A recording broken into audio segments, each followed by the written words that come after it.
तो अभी अगर हम इस ऐप की बात करें तो ये किस तरह से काम कर रही है इसको भी रन करके देखते हैं। और यहाँ से जैसे ही हम इसको रन करेंगे ऐप को, तो ये हमारे सामने एक मेन्यू दिखाएगा ऐप। इस पे कह रहा है बर्गर $5 का है, पिज्ज़ा 8 का है, फ्राइज $2 के हैं, सोडा $1.50 का है, सलाद $4 का है। ठीक है, इस मेन्यू को हम बढ़ा सकते हैं, कम कर सकते हैं, वो भी हम डिस्कस करेंगे कैसे। फिर कह रहा है enter the item you want to order और टाइप डन टू फिनिश। अब भाई ऑर्डर दे रहे हो तो उसका नाम लिखो जो चीज़ चाहिए। लेट सपोज हमने डिसाइड किया कि हम एक बर्गर लेंगे, एक सोडा लेंगे और दो बर्गर लेंगे, 3 फ्राइज लेंगे और 2 सोडा लेंगे। सही है। तो पहला ऑर्डर हम देते हैं यहाँ पे suppose to be burger, PURGR burger, जैसा लिखा है वैसा लिखेंगे। एंटर करेंगे तो ये हमसे पूछेगा how many burger would you like. तो हमने कहा 3 बर्गर चाहिए। सही। एंटर करते हैं तो ये पूछेगा अगर आपका कोई और ऑर्डर है तो वो बता दें, अदरवाइज फिनिश लिख दे। नहीं, हमें और भी चाहिए, फ्राइज चाहिए। तो पूछेगा how many fries would you like. हमने कहा 2 फ्राइज चाहिए और यहाँ पे हमने एंटर कर दिया। तो कह रहे अगर आपका ऑर्डर कंप्लीट हो गया है फिनिश कर दें। हमने कहा नहीं, हमें सोडा भी चाहिए। तो SODA सोडा लिखा आपने यहाँ पे। इससे कहा how many sodas would you like. तो हमने कहा 3 सोडा चाहिए हमें। ओके, एंटर कर दिया। तो इसने कहा क्या आपका ऑर्डर कंप्लीट हो गया। अब हमने कहा हमारा ऑर्डर कंप्लीट हो गया है। तो हमने यहाँ पे क्या टाइप कर दिया, जैसे ही एंटर करेंगे तो सॉरी हाँ डन लिखेंगे। जैसे ही एंटर करेंगे तो ये इसने हमें एक इसकी रिसिप्ट बना के दे दी। ठीक है, क्या लिखा रहा है, रिसिप्ट बर्गर X3 मतलब 3 लिए हैं तो उसका बिल कितना बना, X2 2 लिए हैं, X3 ये बिल बना। सब टोटल इनका कितना बना, मतलब इन तीनों का टोटल कितना बना। उस पर टैक्स लगा 2.20%। ठीक है, यानी कि 8% टैक्स लगा इसके ऊपर जो कि बना तकरीबन 2.20। और टोटल अमाउंट कितना बना वो इसने हमें बना के दे दिया। सही ना, है ना इंटरेस्टिंग। और इस तरह से ये ऐप यहाँ पे ऐड हो गया। Thank you for your receipt भी बना के दे दिया इसने। अब देखते हैं स्टेप बाय स्टेप कि ये कैसे काम कर रहा है। सपोज टू बी यहाँ मैंने कमेंट्स लिखे हैं the menu data using the dictionary. वो जो शुरू में मेन्यू आ रहा है वो हमने डिक्शनरी के जरिए बनाया है। तो डिक्शनरी की क्या थी तरीका, नाम लिखते हैं डिक्शनरी का, असाइनमेंट ऑपरेटर और कर्ली ब्रैकेट में यहाँ पर क्या बताएंगे, नहीं नहीं जो की है की नेम। ठीक है, और उसके आगे कॉलन लगा के उसकी वैल्यू, यानी कि आमतौर पे जो भी लास्ट क्लास में आपने एरे पढ़ा था उसमें हम उसकी जो एरे के एलिमेंट्स थे उसके नाम हम नहीं बता रहे थे, वो प्रोग्राम खुद डिसाइड कर रहा था 0 1 2 3। पाइथन में डिक्शनरी एरे ही है, डिक्शनरी जो है, लेकिन इसको थोड़ा सा आसान किया गया है नए कॉमर्स के लिए। अगर कोई नए प्रोग्रामिंग सीखना चाहता है तो उसके लिए आसान कर दिया कि भाई तुम 0 1 2 3 के चक्कर में ना पड़ो, जितने एलिमेंट्स तुम्हें बनाने हैं उनका नाम खुद ही रख लो। ठीक है, और कॉलन लगा के उसकी वैल्यू भी तुम खुद ही डिसाइड कर लो, बट बाय कॉमा। ठीक है, समझ में आ गई। अगर आपको हाँ, नहीं एक लिखेंगे तो जैसे आखिरी वाली में कॉमा नहीं लगाया तो नहीं लगाएंगे एक। हाँ ठीक है ना। अब अगर एक और ऐड करना है तो यहाँ कॉमा लगा के डबल कोट्स लिखेंगे। जैसे सपोज भी हमने ऐड कर दिया फ्राइज तो हो गया, सोडा भी हो गया, पेप्सी लिख देते हैं आगे, पेप्सी। और यहाँ पे जाके इसको कॉलन लगा के सपोज टू बी 2.75 और अब कोमा लगाने की जरूरत नहीं है। तो एक आइटम ऑटोमेटिकली इसके अंदर मेन्यू में ऐड हो गया। सही है। तो आपने देखा कि पहले हमने क्या बनाया इसके अंदर, प्रोग्राम के स्टार्ट में एक मेन्यू बना दिया जो कि डिक्शनरी की हेल्प से बनाया है। डिक्शनरी को जेड में रखना है, कैसे करते हैं। अब हम एक फंक्शन बना रहे हैं, जैसे यूजर डिफाइंड फंक्शन जिसे हम कहते हैं, कि हम अपनी मर्जी का फंक्शन कैसे बनाएंगे। DEF पाइथन में फंक्शन बनाने के लिए DEF कीवर्ड का इस्तेमाल किया जाता है। फिर फंक्शन का नाम डिस्प्ले अंडरस्कोर नेम। और जैसे आपको पता है फंक्शन की जो खूबी है शुरू से सी लैंग्वेज से लेके अब तक आ रही है कि फंक्शन के आगे 2 राउंड ब्रैकेट्स होंगे। और पाइथन में चूंकि बॉडी के लिए ब्रैकेट यूज नहीं होते तो कॉलन साइन लगाया जाएगा। फिर इंडेंट करके हमने उसके अंदर एक मैसेज दिखाया, prints the available items and prices. ये एक मैसेज हमारी तरफ से प्रोग्राम में दिखाई देगा। फिर यहाँ पे अगली लाइन पे न्यू लाइन करके मेन्यू लिखा हुआ आएगा और साथ में 2 डैशेज आ रहे होंगे। ये देखिए इस तरह से हमारा प्रोग्राम जो शुरू में चला था, ये देखिए आ रहा है ऐसे लिखा हुआ। ठीक है, और ये वेलकम टू पाइथन कैफे भी लिखा हुआ है इसके ऊपर। तो यहाँ पर आ गए आप यहाँ पे। इसके बाद आपने एक लूप चलाया फॉर का, जो हमने लास्ट टाइम सीखा था। कैसे लिखेंगे? For item. अब यहाँ पे आइटम क्या है ये देखिए, ठीक है। For item comma price in menu dot items, कह रहा है कि इस लूप को चलाओ, जो भी मेन्यू के आइटम है जितने भी हैं उतनी बार, ठीक है। कह रहा है using F string to format the price to 2 decimal places. ये जो एफ लगाया गया है ये इसलिए लगाया गया है ताकि ये जो पॉइंट के बाद दो वैल्यूज हैं ये नजर आए, ठीक है, डेसिमल वैल्यूज के लिए। तो आइटम जो हमारा ये है जो इसका आउटपुट लेकर आएगा, और प्राइस जो उसके आगे दिखाना है। कंफ्यूज हो रहे होंगे आप, है ना। देखो अगर ये एरे होता तो हम सिर्फ एक लोकल वेरिएबल लेते और डायरेक्ट मेन्यू लिख देते। चूंकि ये डिक्शनरी है, चूंकि ये क्या है, डिक्शनरी है, तो ये आप कंफ्यूज यूं हो रहे हैं कि देखो डिक्शनरी में आप गौर से देखिए दो चीजें हैं, एक है की और दूसरा है उसकी वैल्यू। तो यहां पे हमें दोनों आउटपुट पे चाहिए, तो हम ये इसको ऐसे लिख रहे हैं फॉर आइटम। आइटम क्या स्टोर करेगा? की नेम, ठीक है। और कॉमा प्राइस, प्राइस क्या स्टोर करेगा? ठीक है, ये नई टेक्निक है। और उसके आगे क्या लिख रहे हैं हम? इन कीवर्ड है, और मेन्यू डिक्शनरी का नाम है। आइटम्स इसका फंक्शन है, आइटम्स फंक्शन है। हाँ, यहां पर आप ए और बी भी लिख सकते हैं, डजंट मैटर। ये दो टेम्पररी वेरिएबल है जो फॉर यूज करेगा। आइटम ये वाला वेरिएबल इस नाम को स्टोर करेगा, और साथ ही प्राइस जो है इसको स्टोर करेगा। आइटम्स फंक्शन है। आइटम फंक्शन क्या काम करेगा? मेन्यू में जितने आइटम है ये लूप उतनी बार चलेगा, मेन्यू में उतनी बार चलेगा। कितने आइटम है? 1 2 3 4 5 6 बार चलेगा। आप 2 और कर देंगे तो कितनी बार चलेगा? 8 बार चलेगा। यानी कि हमें लिमिट बताने की जरूरत नहीं कि 4 बार चलो, 5 बार चलो, 6 बार चलो, जितने आइटम है उसके अंदर उतनी बार चलेगा। 2 है तो 2, 3 है तो 3 बार, ठीक है। हाँ, ये आइटम फंक्शन बताएगा कि नंबर ऑफ आइटम कितने हैं, तो लूप उसको उतनी बार डेटा लेकर आएगा और प्रिंट करता रहेगा। पहली दफा वो लेकर आएगा बर्गर 5.99, तो प्रिंट करेगा यहाँ पे, यानी कि इसके पास बर्गर आएगा और इसके पास क्या आएगा? 5.99, ठीक है।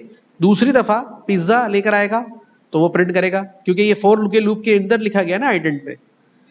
जब ये हाँ, दो आगे के 2 डिजिट है। जब ये कंप्लीट कर लेगा, जब ये कंप्लीट कर लेगा तो फिर आखिर में ये लाइन दिखाएगा। तो देखो पहले मेन्यू की लाइन आई और जब ये पूरे आइटम प्रिंट हो गए तो आखिर में ये लाइन इसने प्रिंट कर दी। सही है, समझ में आ गई बात? ये तो डिक्शनरी से डेटा को जब रीड कराना होता है तो फॉर के लूप को ऐसे लिखा जाता है पाइथन के अंदर। एक जगह पे उसके नाम बताया जाता है कीज का, और दूसरी जगह बताया जाता है उसकी वैल्यू का, और आगे डिक्शनरी का नाम लिख के आइटम्स लिखा जाता है। आइटम फंक्शन है जो इसको बता देता है फॉर के लूप को कि भाई इसके अंदर 8 आइटम है तो 8 बार चलना है, 9 आइटम है तो 9 बार चलना है। सही है। अब जब ये कंप्लीट हो जाएगा प्रोसेस, ये मेन्यू का प्रोसेस है, इसने एक फंक्शन बनाया है जो हमें सिर्फ मेन्यू दिखाएगा।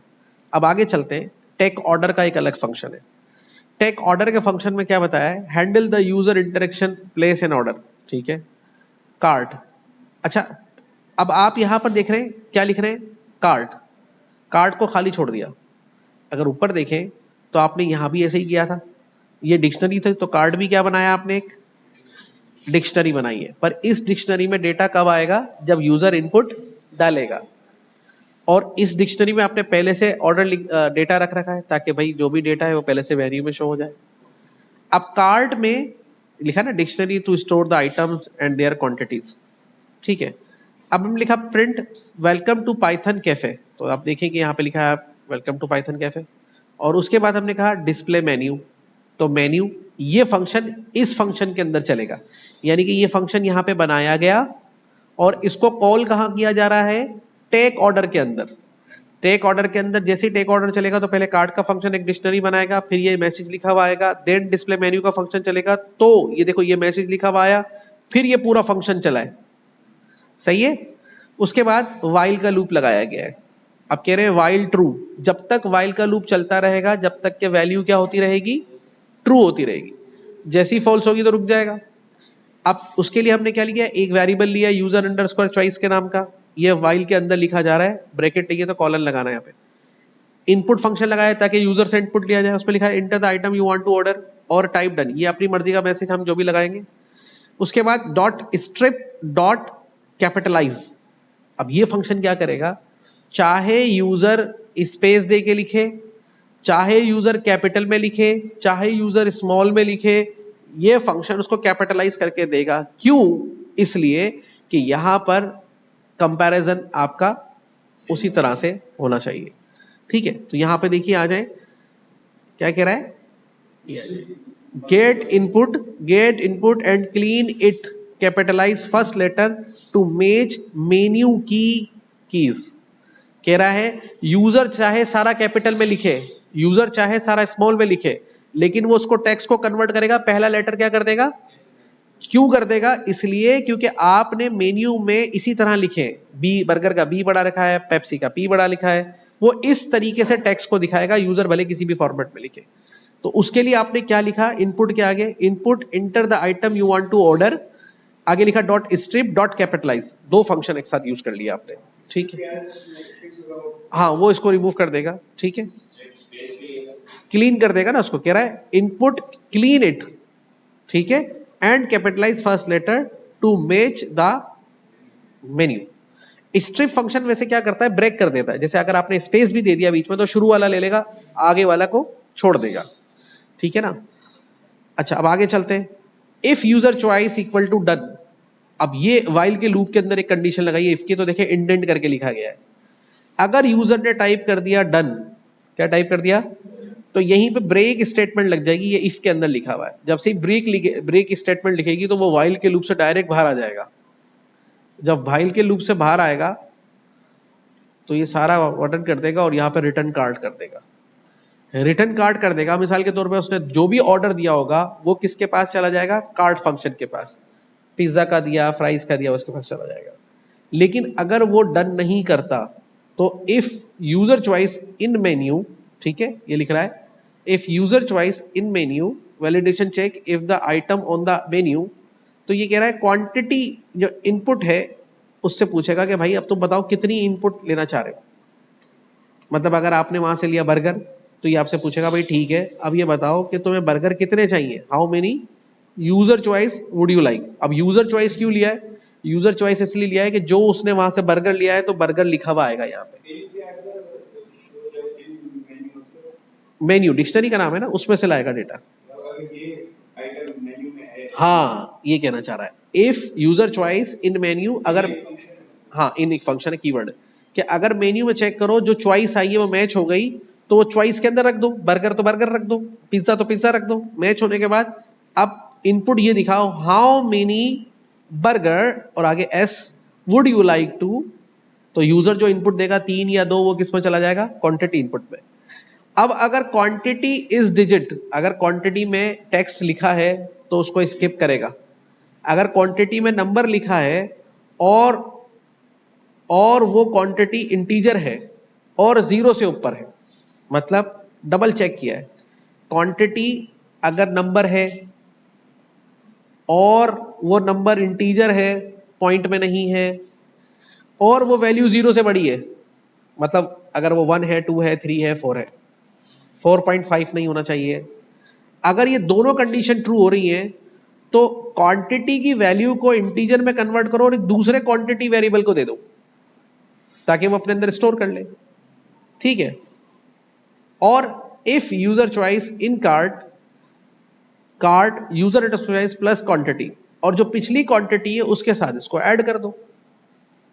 ठीक है, एल्स यूजर चॉइस जो है अगर वो क्वांटिटी के बराबर है तो ऐड उसको मल्टीप्लाई कर दो और योर कार्ड, मतलब उसको मल्टीप्लाई कर दो जो भी उसकी वैल्यू आ गई, अगर वो आगे नहीं जाना जा रहा। एल्स अगर वो कोई नंबर की जगह क्वांटिटी में टेक्स्ट लिखता है या कोई गलत नंबर लिख देता है तो उसको ये मैसेज दिखाओ invalid quantity please enter a positive whole number.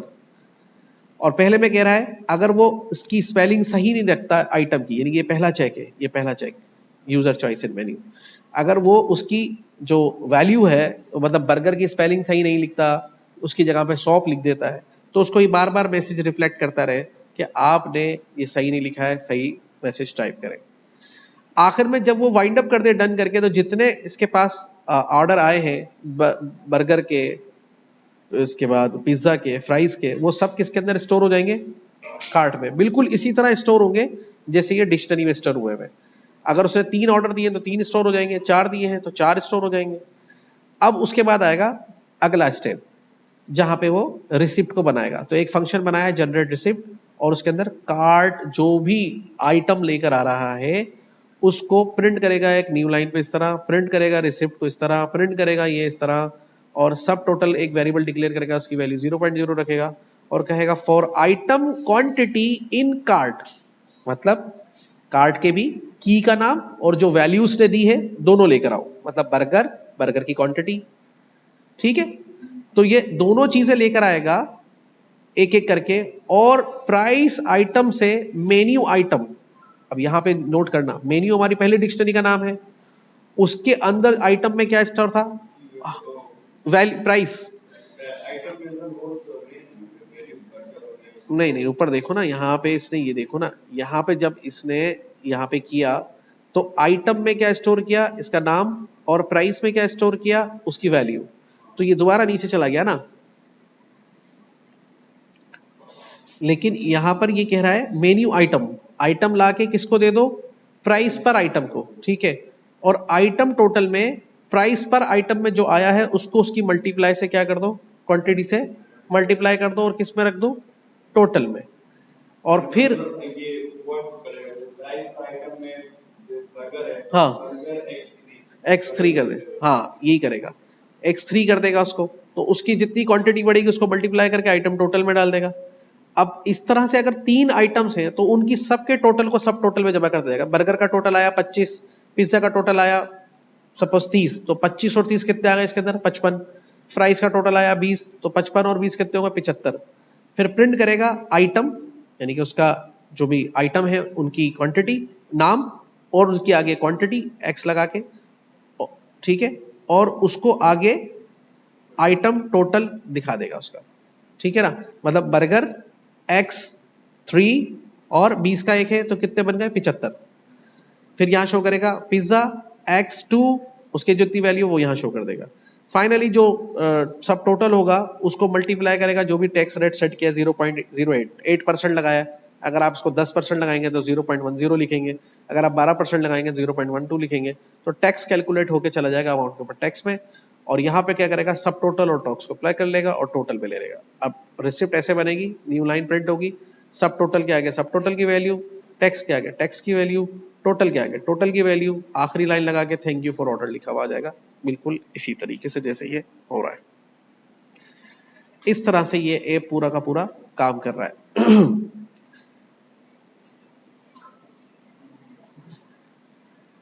दोबारा से चला के देखिए साहब को। ठीक है, अब हमने यहाँ पे लिखा सोडा, पेप्सी। अब देखो मैं पेप्सी को अगर गलत स्पेलिंग लिख दूंगा ना तो कहेगा नहीं आप सही डालें इसके अंदर। हाँ तो मैंने गलत डाल दिया ना उसमें, तो कह रहा है enter item you want to order. अब मैं दोबारा लिख रहा हूँ सोडा, अब कह रहा है उसकी क्वांटिटी 4, पेप्सी उसकी क्वांटिटी 5, और क्या है? सोडा, सोडा तो लिख दिया, पिज्जा तो 2 दफा ले लेगा, हाँ उसी को ऐड कर देगा उसी में, 6 लिख दिया इसके ऊपर। ठीक है, सोडा दे देते दोबारा, 3 दे दिया इसको। ठीक है, एंटर कर दिया, डन कर दिया, एक ही में कर दी ना उसने, 7 हो गया ना। यही तो प्रोग्राम की खास बात है इसकी, 4 पहले दिए और 3 बाद में दिए, तो टोटल इसने कितना किया? इसको 7 कर दिया ना। अब ये जो चीज आपने सीखी, यही प्रोग्रामिंग कोड किसी भी ई कॉमर्स की वेबसाइट के अंदर कहां लिखा जाएगा? जब उसका वो कार्ट वाला पेज बनता है, ऑर्डर नाउ वाला, तो कार्ट पे यही काम होता है। जो कार्ट होता है ना, ऑर्डर कार्ट, उस पे यही कोड पीछे लिखा होता है और वो कार्ट के अंदर डेटा जाता है और ग्राफिक्स हम देख रहे होते हैं क्लिक क्लिक करके। अब ये लॉजिक अगर आप बनाना सीख